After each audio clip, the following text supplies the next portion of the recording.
বিশ্বের অন্যতম জনপ্রিয় পর্যটন নগরী ইতালির ভেনিসে প্রতি বছর মধ্য জুলাইয়ের শনিবার মধ্যরাতে অনুষ্ঠিত হয় ফেস্তা দেল রেদেন্তোরে, যা মূলত একটি আতশবাজির উৎসব। প্রায় ৩০ মিনিট ধরে চলে এই বর্ণিল আতশবাজির প্রদর্শনী। গ্র্যান্ড ক্যানেল আর সেন্ট মার্কস এলাকা আলোর ঝলকে হয়ে ওঠে অপরূপ। পর্যটকের ভিড়ে জমে ওঠে পুরো শহর। এতে বাড়ে হোটেল, রেস্তোরাঁ ও স্থানীয় ব্যবসা বাণিজ্য।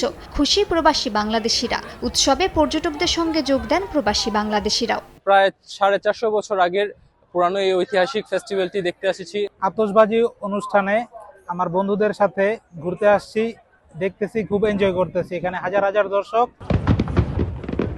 গ্রীষ্মকালে ইউরোপের অনেক দেশে অগ্নিঝুঁকির কারণে আতশবাজিতে থাকে বিধিনিষেধ। তবে ভেনিসের প্রদর্শনী হয় পানির ওপর থেকে, তাই নিরাপত্তা ঝুঁকি নেই এখানে। ক্যানেলের তীর আর নৌকা থেকে লাখো দর্শক উপভোগ করেন এই আয়োজন। রাতের অন্ধকারে পানিতে প্রতিফলিত হয় রঙিন আলো, সৃষ্টি করে এক অনন্য সৌন্দর্য।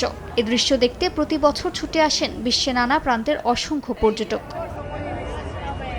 1575 থেকে 1577 সালের প্লেগ মহামারীতে ভেনিসের 1/3 মানুষ প্রাণ হারান, যার সংখ্যায় ছিল প্রায় 50,000-এরও বেশি। সেই দুর্যোগ থেকে মুক্তির স্মরণে 1578 সালে শুরু হয় ফেস্তা দেল রেদেন্তোরে। প্রায় 450 বছরের ইতিহাস, ঐতিহ্য আর নিরাপদ আয়োজনে বিশ্বখ্যাত ভেনিসের এই উৎসব। মূলত ভেনিস থেকেই আতশবাজির উৎসব ছড়িয়ে পড়েছে সারা বিশ্ব জুড়ে।